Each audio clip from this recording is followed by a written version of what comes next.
Good morning, everyone. This is Ann Cuppinger from the Managed Care Technical Assistance Center, and I'd like to welcome everyone to our webinar today.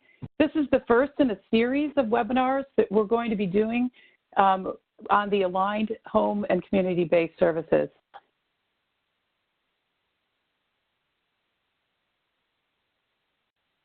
So the first thing I'd like to do is just a little orientation to the WebEx system.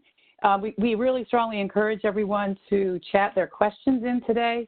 And if you see the chat box, it should be to the right of your screen. If you don't see it, if you move your cursor across the bottom of your screen, you'll see a speech bubble. And if you click on that, it will open up the chat box to the right. And you can chat to the MCTAC host, and that host will be collecting questions for the presenters to review and respond to at the end of the webinar. But I encourage you to do it throughout the webinar because it's helpful to our presenters to see those questions as they're coming in. The slides from today's presentation will be posted on the MCTAC website as well as the recording.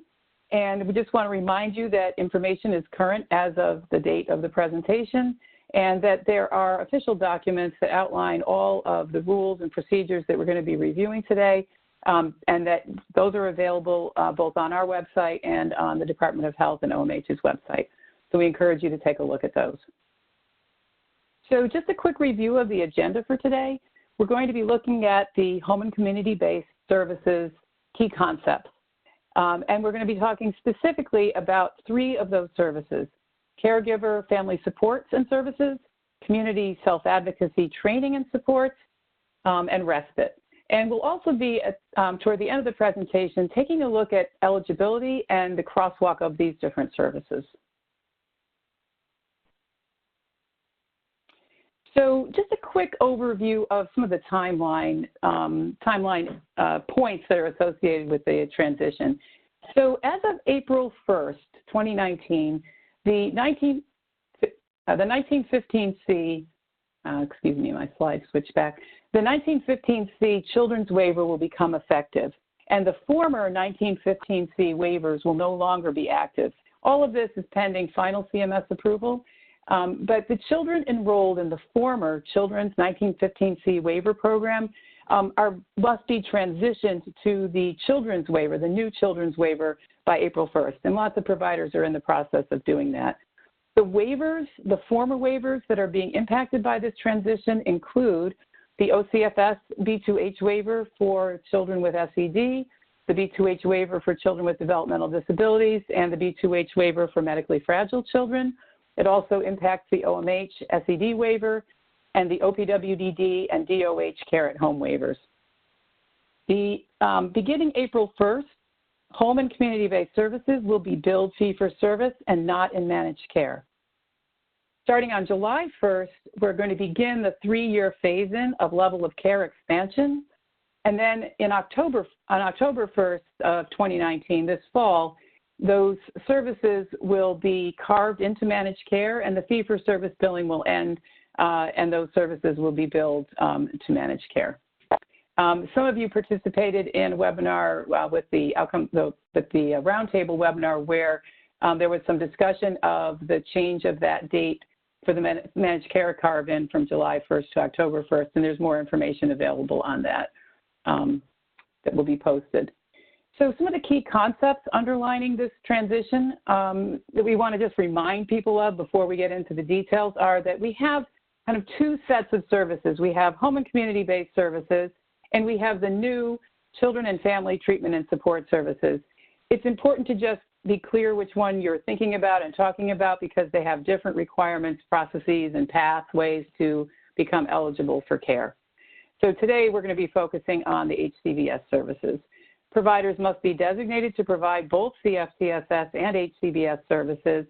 And you'll notice there is some overlap in terms of their scopes because that was intentional to allow some flexibility and creativity in terms of how providers are going to meet the needs of children and families. Also, in terms of waiver capacity or slots, as of April 1st, all the current slots will be combined and will remain the same until July. And at that point, capacity expansion will begin, and there's going to be some additional information and webinars to address that issue of capacity and slot management coming up. Just a quick reminder that, there was a lot of thinking around how to design these services, and the hope is that people will really think about delivering them in a manner that is child-centered and family-focused, community-based, and that we're going to be looking at the needs of children in a less siloed manner, so that we'll be looking at them across systems, and that the services be delivered in a manner that is responsive to each family's unique culture, and that they be delivered in the least restrictive and least intrusive manner possible. Related to that least restrictive and least intrusive manner possible, this next slide is a review of the HCBS, the Home and Community-Based Settings Final Rule, which stipulates that allowable settings will exhibit characteristics and qualities most often articulated by the child and family as key to their independence and community integration. In other words, the goal is that these services are going to be delivered in the least restrictive setting that will allow the child and family to achieve their desired outcomes, including the home and community, the child's school, and places where the child and family live, work, and engage in services or socialize.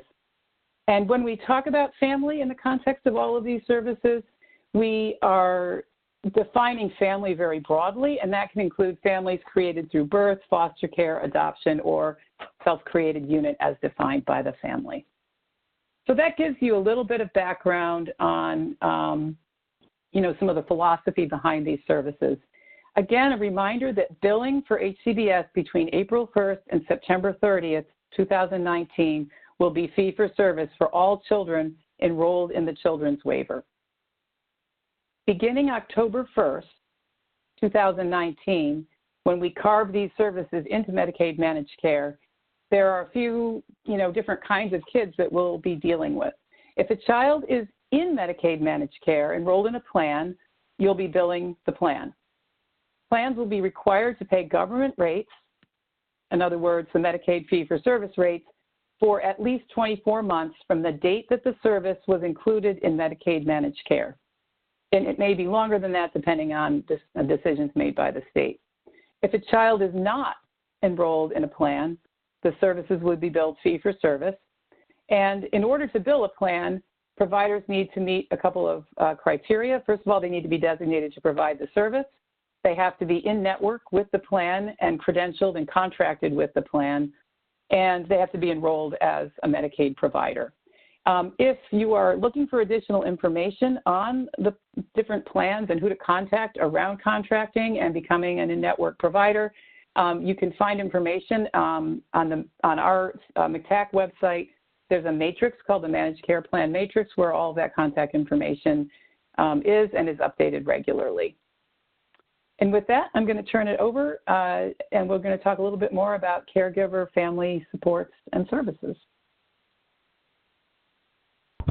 Hi, good morning, everyone. My name is Allison Behan. I work for the New York State Office of Children and Family Services, and I will be presenting on 3 of the services that are in this presentation today. The first of which is called Caregiver, Family Support, and Services. So this service is based upon the plan developed by the child and the youth, or child youth, and the child's caregiver family, and it provides a lot of opportunities. I'm gonna read them off the slide. I think they're really exciting about interacting and engaging with the family caregivers and the child youth to offer educational, advocacy, and support resources to develop the family caregiver's ability to independently access their community services and activities. Also, to maintain and encourage the caregiver family's self-sufficiency in caring for this child youth in their homes and communities. Addressing their needs and issues of relevance to that child and family unit as the child youth is supported in their homes and communities. Educating and training that caregiver family unit on the resources that are available to them so they might better support and advocate for the needs of the child and the family to access these needed services. And the last bullet is really about direct instruction and guidance in principles of the child's chronic condition or life-threatening illness that the child's been diagnosed with. So I think that the note on the bottom of the slide is quite important. differentiating for folks that this service, and again, the service of Caregiver Family Supports and Services is not the same service as the state plan or the CFTSS service of Family Peer Support Services. That service is required to be delivered by a certified or credentialed family peer with lived experience. So we wanted to just note that for folks to keep that in mind. So why do we offer this type of service? What we really hope to do is enhance the child's ability, regardless of their disability, and again, disability defined a few ways: developmental, physical, and/or behavioral health, to function in that caregiver family unit. We really hope to enhance the caregiver's ability to care for this child in their home and community. And as Anne mentioned a little while ago, we really do broadly define family, and that's families can be created through birth, foster care, adoption, or again, that sort of self-created unit of, as we described. So I'm going to give you an example. Jamil, he's 7 and he's struggling with significant impulse control issues that are impacting his school performance and his peer relationships. So his father, his dad, is concerned about him maintaining his school placement and is worried he doesn't have any friends. So this type of service, Caregiver Family Support, the provider can help Jamil's father connect with community resources and help him to understand and participate in school meetings effectively. Another thing this provider can do is work with Jamil in his after-school program to maintain and strengthen his age-appropriate independence in the community. So the modality of this service, it is either individual, face-to-face intervention, or it could be provided in a group, face-to-face intervention, but no more than 3 home and community-based service eligible children and families in that group. So there are some limitations and exclusions on this service. It cannot be billed if the child is in an ineligible setting, and that includes hospitalization. Special education-related services that are otherwise available to the individual through their local education agency under the provisions of IDEA, and that stands for the Individuals with Disabilities Education Act. And they are limited, the service of Caregiver Family Supports and Services are limited to 3 hours per day. So again, these are just some important things to remind yourselves about limitations and exclusions. So who can provide the service? Our minimum is an individual with a high school diploma or equivalency, and state ed has different types of equivalencies to high school diplomas. You can see them on the screen, with related human services experience, and certainly our preference is that this individual has experience working with children and youth. And for the supervisor of this particular service, again, I'll say with the minimum is someone with a bachelor's degree with 1 year experience in human services working with children and youth, and our preference is a bachelor's degree with 2 years experience. So you see a little bit of a differentiation between the minimum and the preferred. So that's the service of Caregiver Family Support and Services. The next service I'm going to talk about it's called Community, so it's a long title, Community Self-Advocacy Training and Supports. And so this service in particular provides family, caregivers, and collateral contacts with techniques and information so they can better respond to the needs of that child or youth. The service also provides training for the youth and or the family caregiver regarding the methods and behaviors to enable success in their communities. This service is direct self-advocacy training in the community with collateral contacts regarding that child's disabilities, could be plural, could be singular, and their needs related to his or her health care issues, and also self-advocacy training for the child and or youth and the family caregivers regarding community transitions, which happen all too often for the families that we've served. So why would we offer this service? This is really about assisting the child and youth their families, their caregivers, and their collateral contacts in understanding and addressing that child's and youth needs. This may be provided to support the child and youth experiencing difficulty in community settings. And lastly, in a very positive way, this is about improving that child's ability to gain from their community experience and enable the child's environment to respond appropriately to the child's disability and or healthcare issues. Again, you see the word community and advocacy in a number of the descriptions here. So by example, we're going to talk about Charlotte.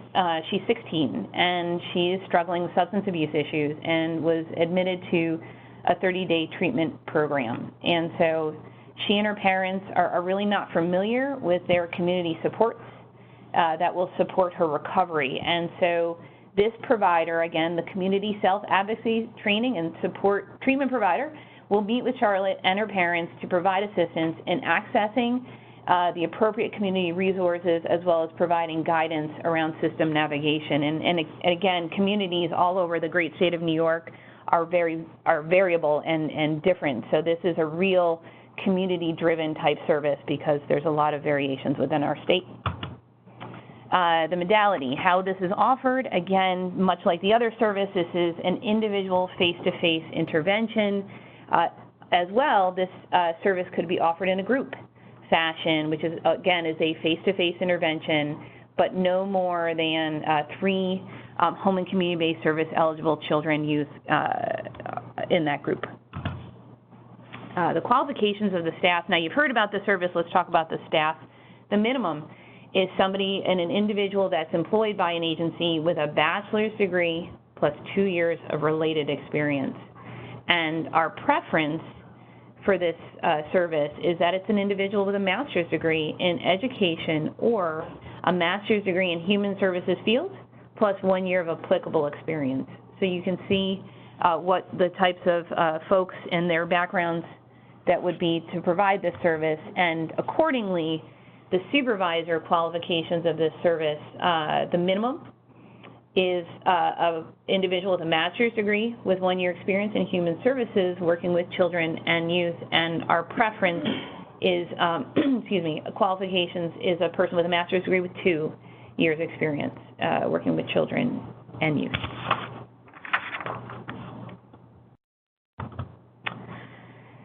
The next service I'm going to talk about, it combined 2 existing services and many, many waivers that we have today in the state. It's called Respite. And what is Respite? We got to start from the beginning. It is short-term assistance. It's provided to the child regardless of their disability. Again, we define disability, developmental, physical, or behavioral health, due to the absence or need for relief of that child and or family's caregiver. Again, these kind of services can be provided in a planned manner or delivered in a crisis. And so what we say is that respite workers are really there to supervise the child and youth, and engage the child and youth in activities that support his or her primary caregivers or their family's constructive interests and abilities. So why would we offer respite? These respite services, we offer them because a level of expertise in the worker in in understanding and implementing behavioral or developmental interventions that are required to support the optimal functioning of this child and youth. Through communication of the details of the child's intervention plan, there's a carryover of skill from the respite source to the caregivers and treatment providers. So the service components, I'm going to talk about them separately, planned and crisis, and you'll see why in just a moment. So for planned respite, again, just like it says, it's planned. This is short-term relief for the child and or the family caregivers that are needed to enhance that caregiver's ability to support that child and their needs, whether they're functional, developmental, behavioral, health care needs. And so this service is direct to the youth by individuals trained to support that child's and youth needs. This service may occur in short-term increments of time, and that's typically during the day, or overnight as far as a longer-term increment. And planned respite services, they support the plan of care goals and include providing supervision and activities that match the child's youth developmental stage and continue to maintain that health and safety. And again, it's about supporting the plan of care goals. It's really important for us folks to understand that that's part of a very important part of respite activities. Now I'll talk about crisis respite. And this is short-term care and intervention strategies for children and youth and their families that help alleviate, now we're talking about risk of escalation of symptoms, of loss of functioning, and or disruption in a stable living environment. Crisis respite may be used when challenging behavioral or situational crises occur, which the child and youth or the family caregiver is unable to manage without intensive assistance and support. Crisis respite can also be used as a result of a crisis intervention occurrence or from visiting an emergency room. And the crisis respite should be included on the plan of care to the extent that is an element for the crisis planning or the risk management mitigation strategy for that particular child. Crisis services may include, the services offered may include site-based crisis residence, the monitoring for high-risk behavior, health and wellness skill building, wellness activities, support for the family caregiver, conflict resolution, and other services as needed. At the conclusion of a crisis respite period, the crisis respite staff, together with the child and their caregivers and his or her established behavioral health providers when needed, will make a determination as to the continuation of necessary care, and they're going to make recommendations for the child's plan of care. Children are encouraged to receive crisis respite in the most integrative and cost-effective settings as appropriate to meet their needs.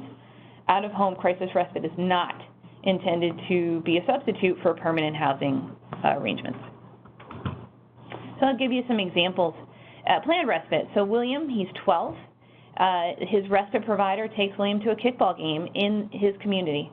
While at the kickball game, the respite provider assists in helping him practice following the coach's directions per his plan of care goal, which is to improve his focus in and outside the classroom. And we'll stay with William for the example of crisis respite. On another occasion, William's grandmother calls the respite provider because William's becoming aggressive and threatening to harm his family members. The respite provider goes to the family's home, engages William in utilizing his safety plan skills by practicing them together and reinforcing skills to help William to de-escalate. On this occasion, the respite provider and William utilize shooting hoops as an initial de-escalation technique till William is able to talk through what his needs are, why he's upset, and how he will remain calm enough not to require more intensive interventions. William and his grandmother are supported by this example of crisis respite. The modality of these services, both planned and crisis respite, can be provided in the following ways. Planned/overnight respite, this service may be delivered with support of staffing ratios necessary to keep the child and or other children in the environment safe, and as indicated on the child's plan of care, which is overseen by the respite provider. And we also have the crisis planned, overnight respite, and this service may be delivered with support and staffing ratios necessary to keep the child and other children in the environment safe, as indicated in the child's plan of care, and is overseen by the respite provider. Limitations and exclusions. Note that services to children and youth in foster care must comply with Part 435 of the NYCRR, and which says, in part, respite is not an allowable substitute for permanent housing arrangements. For respite services provided that may be provided as crisis or overnight, federal financial participation (FFP) is not claimed for the cost of room and board except when provided as a part of respite care furnished in a facility that is approved by the state that is not a private residence. Also, it is a responsibility of the care coordinator upon referral to ensure that respite providers have adequate training and knowledge to address the child's needs, including but not limited to physical or medical health needs such as medications or technology, or have made arrangements for an appropriately trained and knowledgeable individual to address that child's needs, and again, including but not limited to physical and/or medical needs, such as medications or technology. The examples including this arrangement is approved private duty nurse for a technology-dependent child while in a respite setting.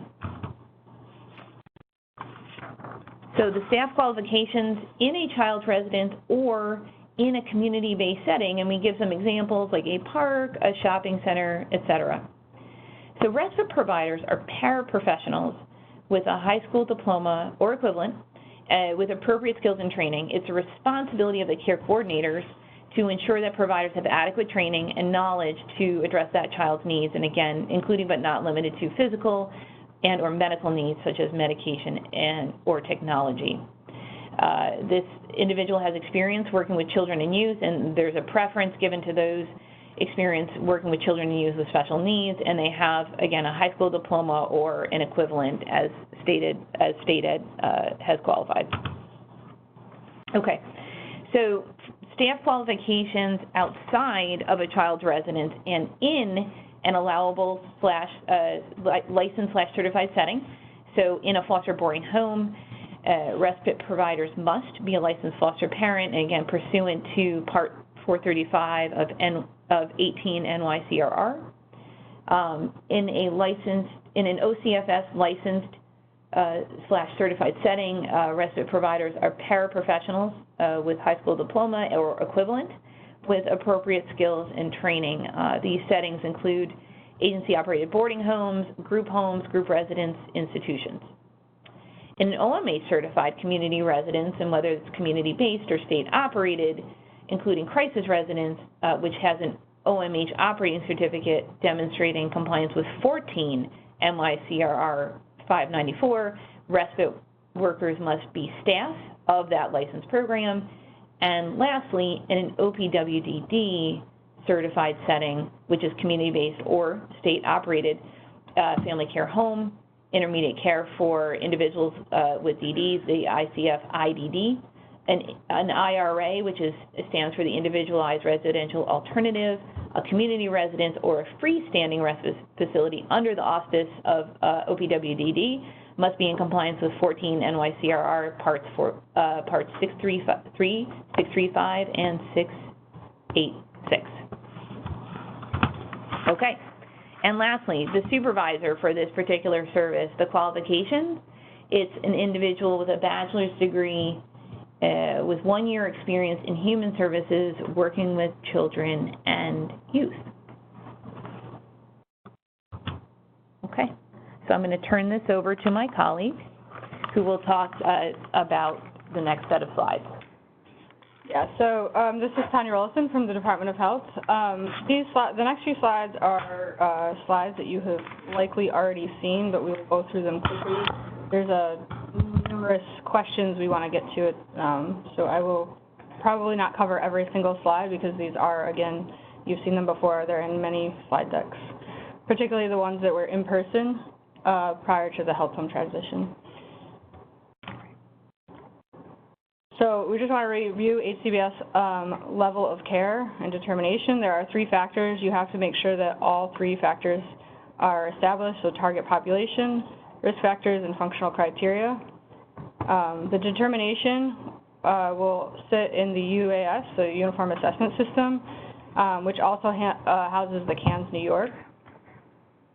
And there will be additional webinars to address both HCBS eligibility and HCBS capacity, which you can see there's, we breezed over those 2 topics, so if those are of interest to you, look out for those dates.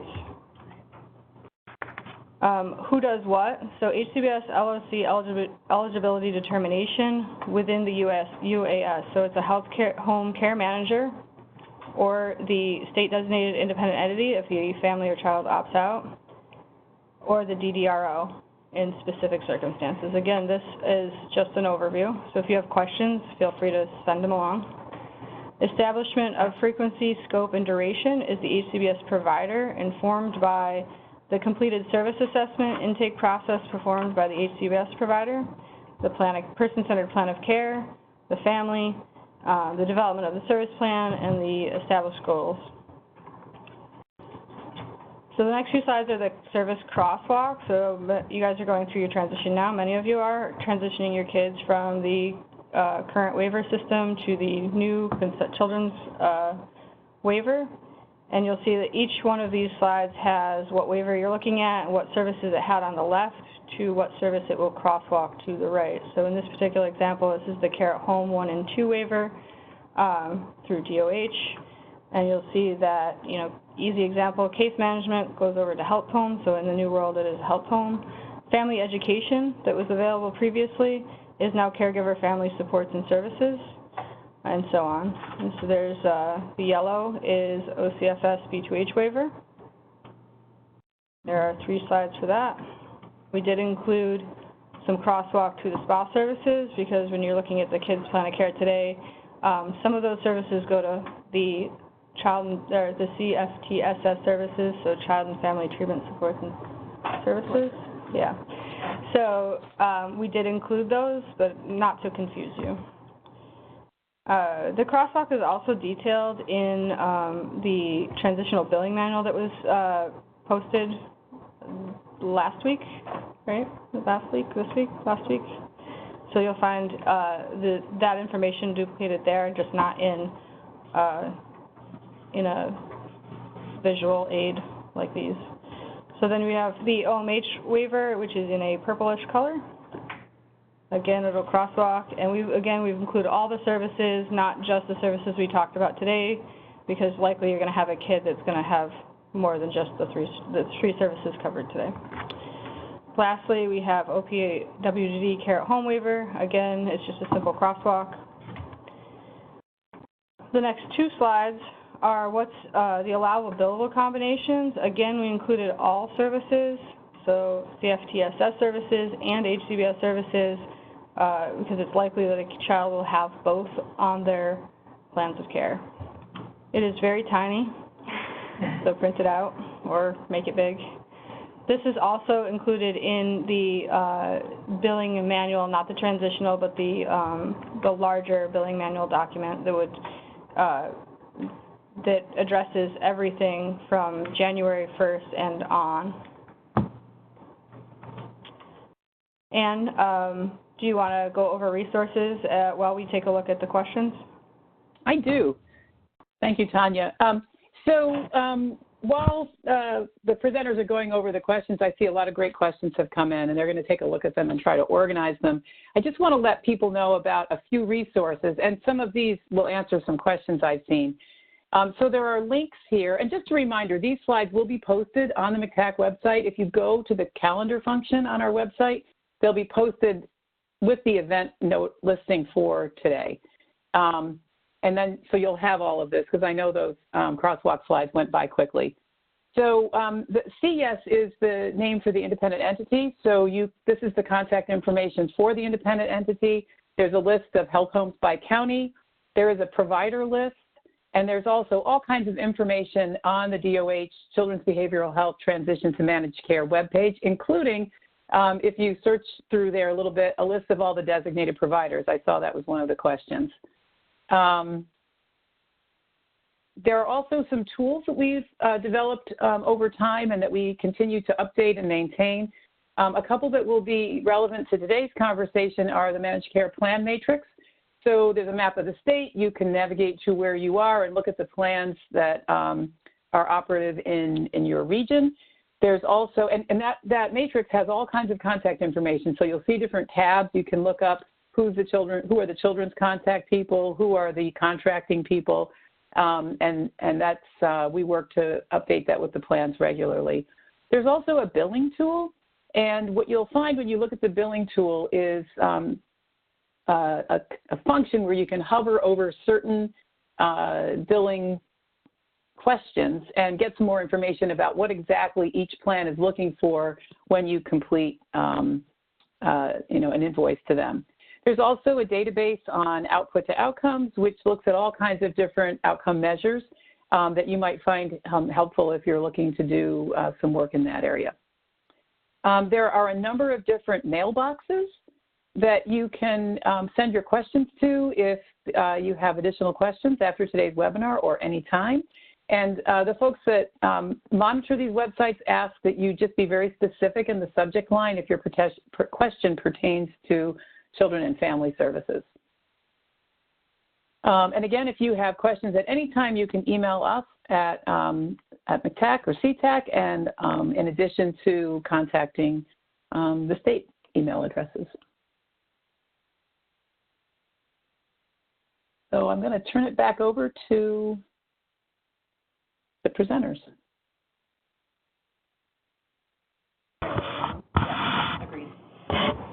Hi, folks.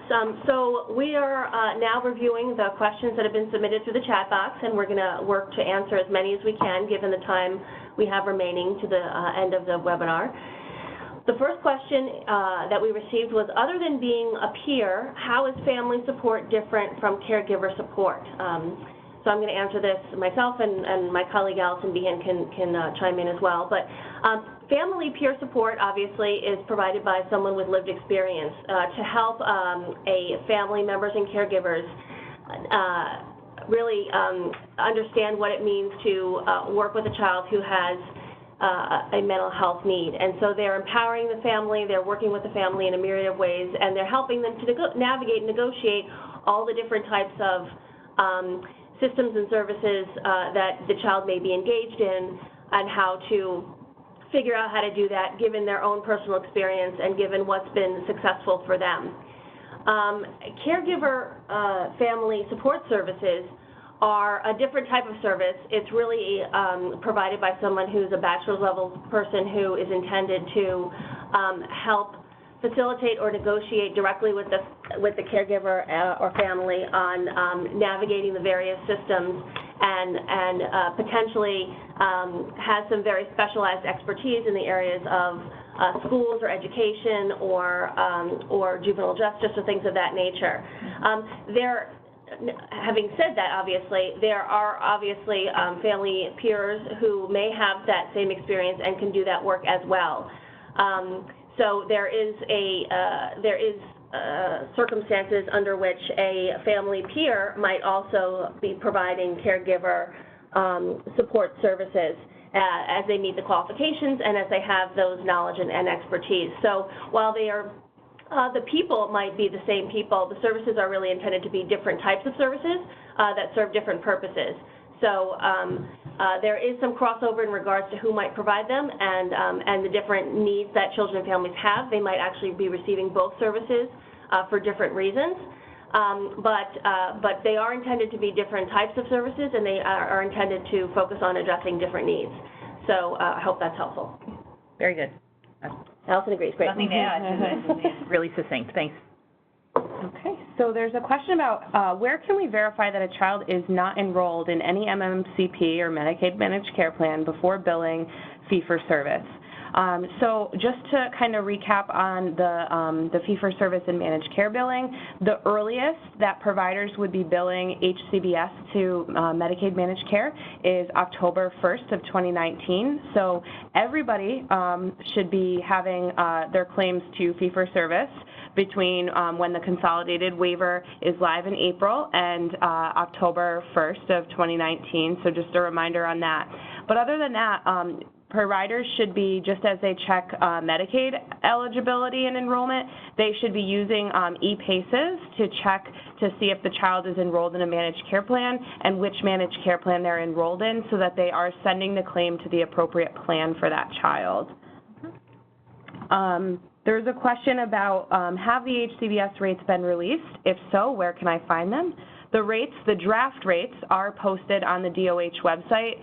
The rates are subject to CMS approval, but we have had the draft rates out there for some time. So if you go to the DOH website under the HCBS section of the Children's Transformation site, you should be able to find a spreadsheet with those rates. And when we say HCBS, we mean 1915C, because when you're looking for the link, it'll say 1915C. Got it. Fair enough. Yeah. Yeah. It won't say HCBS. Okay. There's a question about CMAs, care management agencies, contracting with MCOs. So I do want to take a moment to just clarify that what we're really covering today is HCBS services, and so HCBS service providers would be contracting with managed care plans. Some of the HCBS providers, the agencies, might also have kind of an arm of care management. That is separate from what we're talking about here, and those agencies would obviously have to meet conflict-free case management requirements, and the care management agencies would not be directly contracting with the MCOs. So their lead health home would be contracting with managed care plans for the provision of health home services.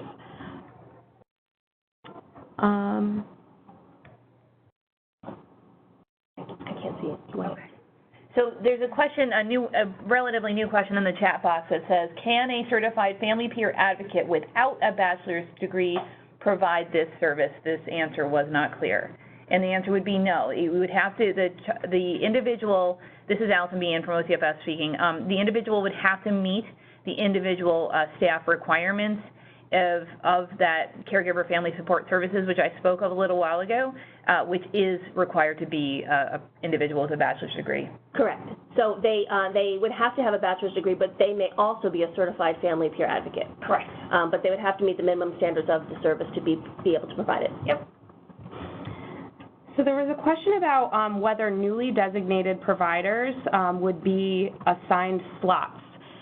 So the answer is no. Providers are not assigned slots for the number of children that they can serve under the children's waiver any longer. So that's part of the change from consolidating from the 6 waivers to the new children's waiver set to start in April. However, there are going to be a number of slots of children who can receive HCBS, but that's not really anything that providers need to necessarily worry about in terms of who they can serve, as long as the children they're serving are actually enrolled in the children's waiver. So agencies can serve as many children as they have the capacity to serve. There's a lot of questions that we're receiving specific to the day limits for the HCBS array. We do want to just make note that there is an entire billing manual that does speak to how many units of service are allowed per day. And we also have the rate codes, the CPT codes, and the modifiers for each of the services listed in that manual. So we would definitely refer people to that. But if they have specific questions about any of the content of the billing manual, the DOH mailbox, and if you want to go back a slide maybe, the DOH mailbox would be happy to help sort through those questions, the bh.transition@health.ny.gov. We are finding that providers often have specific questions and different, very specific scenarios that they want to kind of ask a question about that maybe they were not able to answer themselves using the contents of the billing manual. So we are happy to take those questions and help provide clarification as needed.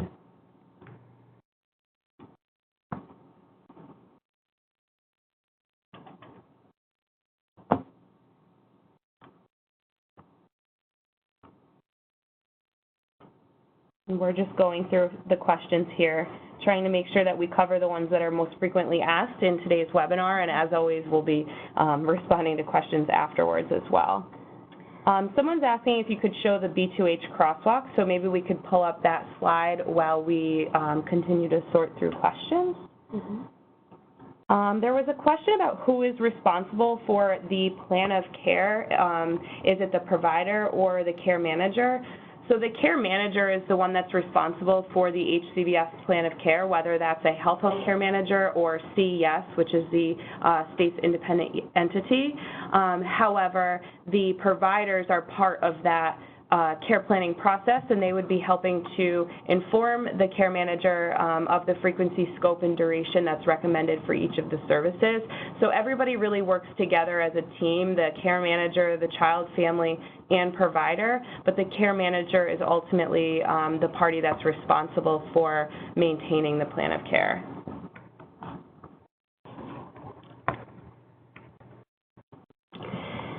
One of the questions was, if a child is determined eligible for HCBS services by the health home care manager, is the child eligible for the entire menu of HCBS services, or does the care manager determine which specific services they may be eligible? The answer to that is kind of yes to both. If a child is eligible or can access the entire array of services under the children's waiver. However, it would be the responsibility of the health home care manager in working with the family, and as a result of their assessment through the CANs and through discussions with the family, to discern which services would be applicable and would meet the needs of the child and family. One of the benefits of the children's waiver with the new expanded array of services is for children and youth who have multiple diagnoses and multiple disabilities. So previously, if you were to have entered the OMH SED waiver, you would only get services that were really directed towards addressing mental health needs. Same would be said for the programs that served the medically fragile children, the care at home waivers.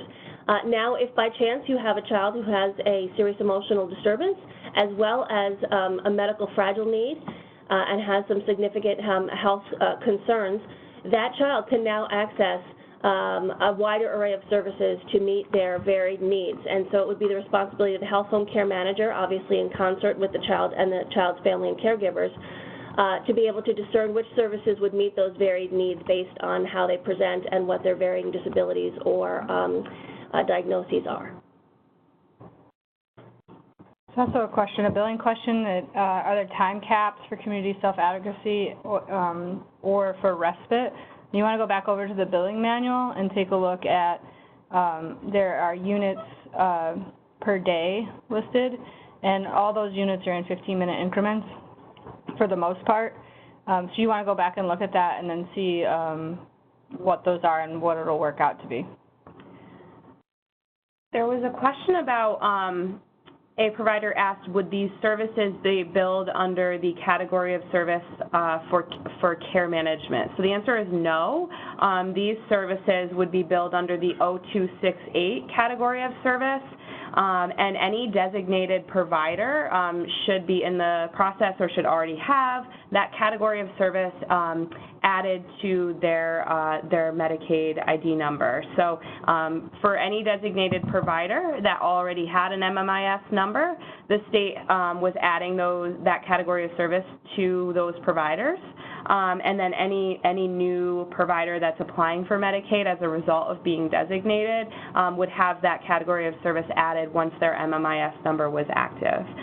But it is not the case management category of service.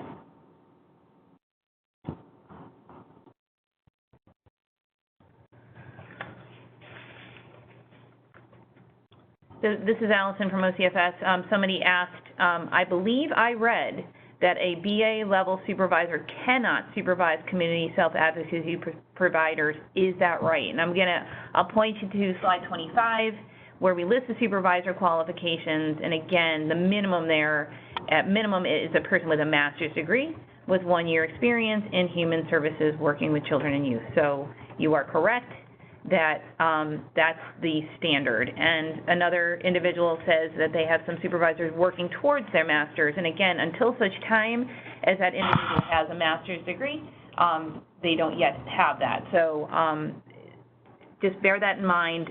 The qualifications I think are quite clear, but if you have further questions about them, keep asking those questions. Yep. And we're actually going to go back to the timeline slide. We had somebody ask, does this go live July 1st? So no, this is going live April 1st, so we do want to be very clear about that. There was one very recent change to the timeline that impacts the date that the services are covered by managed care plans. However, we are still very much on track for the go live date of April 1st, which is 1 month away, for the consolidation of the former 1915C waivers to the new children's waiver. So these services will very much be live on April 1st, and folks will be billing them fee for service.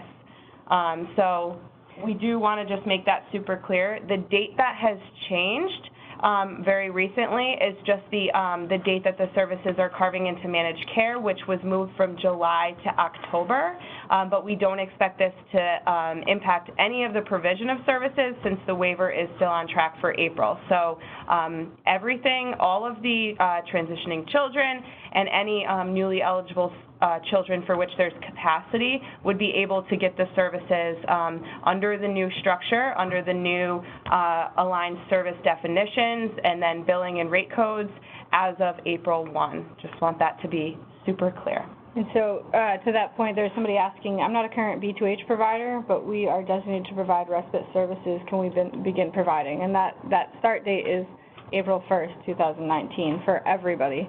The transitioning providers are just working on getting those kids transitioned over into health home care management, updating their plans of care prior to April. Mm-hmm. And I will just add one other thing to that. Current waiver providers, the rate codes and the rates for those services will end on the 31st of this month of March. So please be sure that come April, you're billing the new rates and rate codes. The question was, will there ever be a reason that the capacity management unit not distribute enough children back to the agencies that have transition rates? For instance, we have been approved for 18 slots. If a child graduates from the waiver, will we be able to get back kids to fill up our allotted transitional numbers? So this is the whole purpose of the transitional rates. So starting on April 1st, any health home care management agency serving children that identifies a child that may be eligible for HCBS and conducts the HCBS eligibility determination will have an opportunity to enroll that child in HCBS if there is capacity and a slot available within the entire children serving health home CMAs. So when children are discharged from existing current 1915C waivers and they identify new children that might be HCBS eligible, they too will need to wait to get confirmation from the capacity management unit that there is a slot available for them. If there is no slot available and other CMAs have identified children themselves and they've received slots, they will get those slots. It's generally a first come, first served basis. More information to come on that at a future capacity management webinar that's coming up at the end of March. But I just want to highlight that this is the exact purpose of what transitional rates were developed for OMH, SED, ICC agencies, and B2H, HCI agencies. That was that as we moved out of this transition into the new children's waiver, there is no assurance that you will be you will have the same number of quote-unquote slots and children in HCBS as you did previously. So the transitional rates are to provide you with additional funding and support to enter into this new world order and to assure your viability and your continued assurance of funding for the same amount of allocated slots that you had previously been used to and had been receiving. So that's why after April 1st, you can actually use your transitional slot add-on rate for any child who's health home enrolled, not just kids who are HCBS enrolled, so that you could be assured that you will have the same number of reimbursement as you had previously, so it doesn't impact your organization. Over time, obviously, you'll be able to shift and grow your reimbursements in other areas and lines of businesses, such as a greater array of HCBS services or a larger number of kids served in your health home programs that will help to generate enough revenue. But to get you through that time period, the transitional rates serve that purpose. I want to take a couple moments to answer one of the questions that I think is really important to highlight. I know we're almost at time. Before I answer this last question, there are so many questions very specific to the staff qualifications. So I just want to put a reminder out there that the revised HCBS manual has recently been reposted to the DOH website. So for some time it was not available online. That is now available. So I do want to point people to that. Make sure that you're all looking at the most recent version. Again, it's in the same place as the billing manual that I mentioned earlier.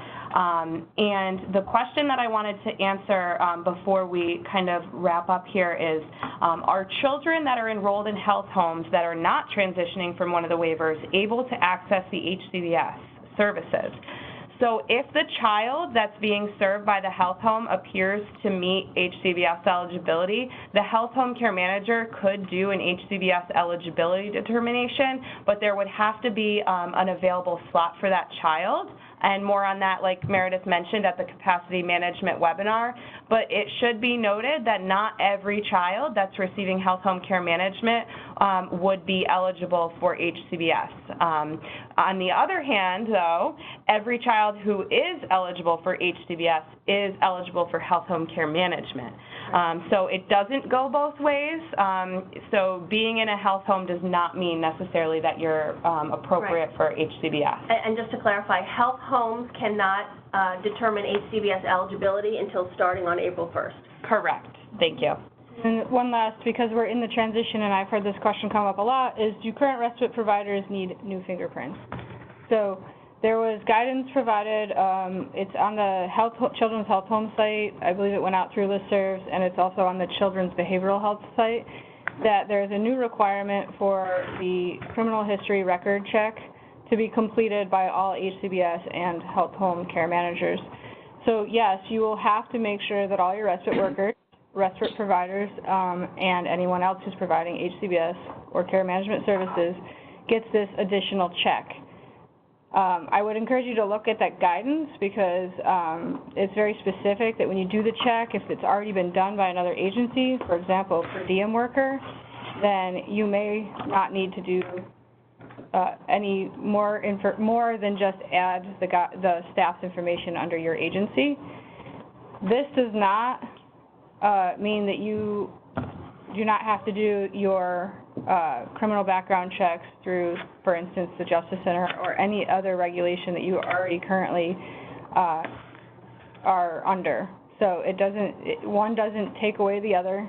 It is an addition to, and yes, they all have to be done before 4/1 in order to start service. Thank you, and I think we'll turn it back over to McTack to wrap up. Terrific, thank you. I want to thank Tanya, Meredith, Alyssa, and Allison, and all of the people that are there backing them up for doing today's webinar and for answering so many questions. I want to remind everyone that the slides will be posted, and also that this is a series of webinars in which we'll be going over all of the different HCBS services, and the next webinar is scheduled for Friday, and we'd love to have you join us for that as well. So with that, I'll say thank you, and I hope everyone has a lovely day.